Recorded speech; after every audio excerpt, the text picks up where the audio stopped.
ఇప్పుడు చంద్రగిరి నియోజకవర్గం నుంచి మండల పార్టీ ప్రెసిడెంట్ ఈశ్వర్ రెడ్డి గారిని కార్యకర్తల సంక్షేమం అనే తీర్మానాన్ని బలపరచవలసిందిగా కోరుతున్నాం.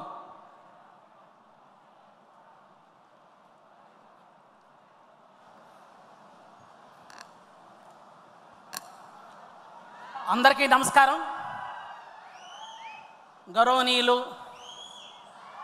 ముఖ్యమంత్రి గారైన నారా చంద్రబాబు నాయుడు గారికి, మరి అదేవిధంగా నారా లోకేష్ గారికి, మరి రాష్ట్ర పార్టీ అధ్యక్షులు పల్లా శ్రీనివాసరావు గారికి, మరి ఎమ్మెల్యేలకి, ఇక్కడ హాజరైన తెలుగుదేశం పార్టీ మండల పార్టీ అధ్యక్షులకి, క్లస్టర్లకి, యూనిట్ అధ్యక్షులకి, గ్రామ పార్టీ అధ్యక్షులకి, మరి తెలుగుదేశం పార్టీ కుటుంబ సభ్యులందరికీ నా నమస్కారం.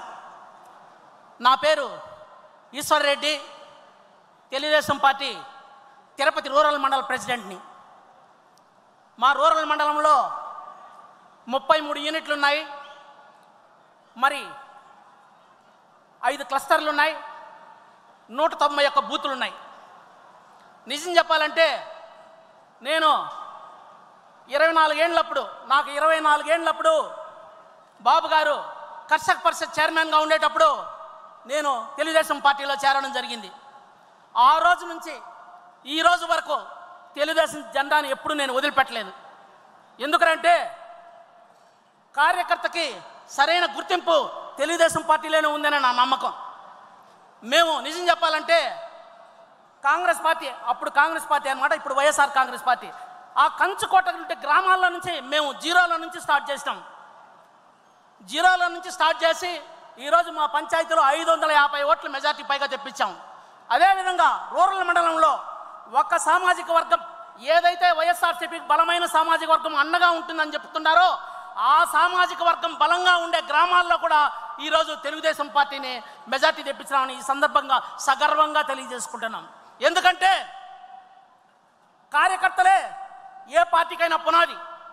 భారతదేశంలో ఏ రాజకీయ పార్టీకి లేని కార్యకర్తలు మనం తెలుగుదేశం పార్టీలో ఉన్నారు. తెలుగుదేశం పార్టీని కాలగర్భంలో కలిపేయాలని ఎంతో మంది నాయకులు ప్రయత్నించి ఈ తెలుగుదేశం పార్టీలోకి వచ్చి వెళ్ళిపోయారు. నాయకులు వస్తుంటారు, పోతుంటారు.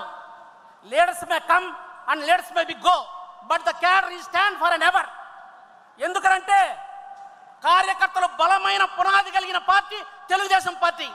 మీకు తెలుసా ఒక విషయం, ఈ మహానాడుకు రావడానికి కార్యకర్తలు డబ్బులు లేదంటే కూడా పెళ్ళాం మెడల పుస్తెనైనా తాకట్టు పెట్టనైనా మహానాడుకు వస్తున్నారని ఈ సందర్భంగా సగర్వంగా తెలియజేసుకుంటున్నాను. అటువంటి క్రమశిక్షణ కలిగిన కార్యకర్తలు తెలుగుదేశం పార్టీలో ఉన్నారు. నేను ఎందుకు చెప్తున్నానంటే ఈ పార్టీ కార్యకర్తల సంక్షేమం కోసం ఈరోజు మనం 2 లక్షల నిధి నుంచి 5 లక్షల వరకు పెంచుకుంటా వచ్చాం.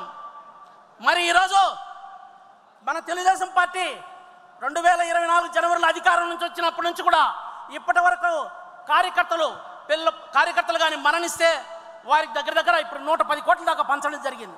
మరి అదేవిధంగా ఈరోజు ఎన్టీఆర్ ట్రస్ట్ ద్వారా 2000 మంది పైగా పిల్లల్ని మనం చదివిస్తున్నాం. ఇదంతా ఎందుకు చెప్తున్నానంటే కార్యకర్తల ఏకైక సంక్షేమం కోరుకునే పార్టీ ఏదైనా ఉండేదంటే తెలుగుదేశం పార్టీ.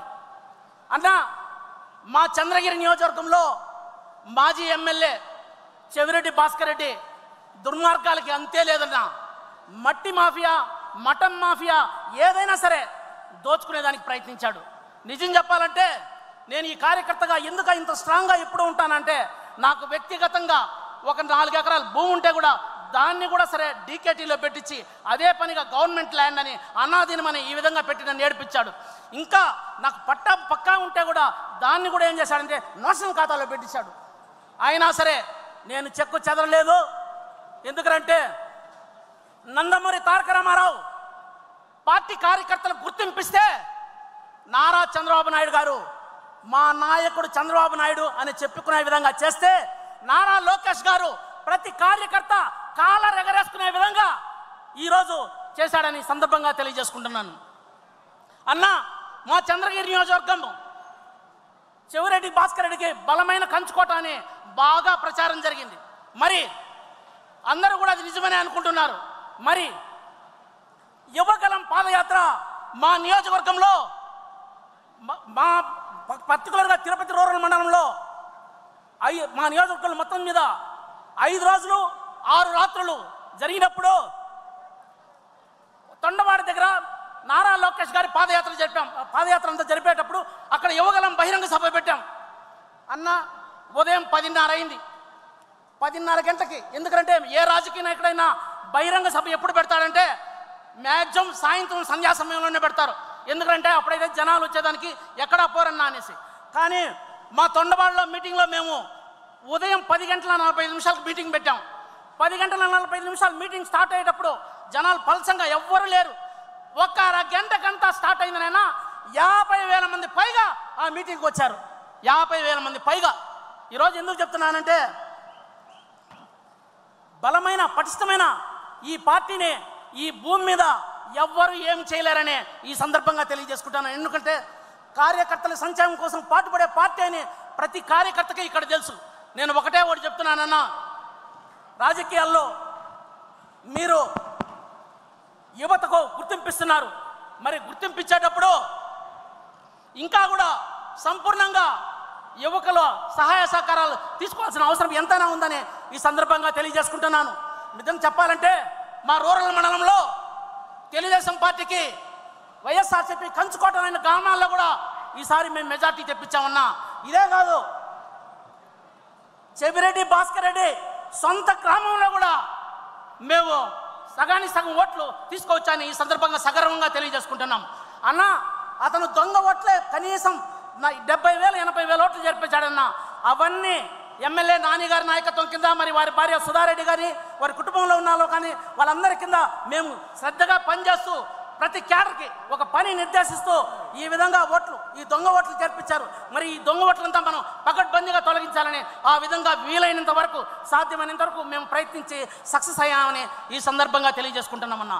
అయినా పార్టీలో యువకులకు తగిన గుర్తింపు ఉంది కాబట్టి మరి ఈ సందర్భంలోనే మా గ్రామానికి సంబంధించిన దివాకర్ రెడ్డి గారు కూడా రియల్ ఎస్టేట్ వ్యాపారికి కూడా మీరు తోడా చైర్మన్ ఇవ్వడం జరిగింది. మరి అతనికి కూడా మేము సగర్వంగా అతని ర్యాలీని కూడా సక్సెస్ చేసి ఒక ఊపు తెప్పించామన్నా.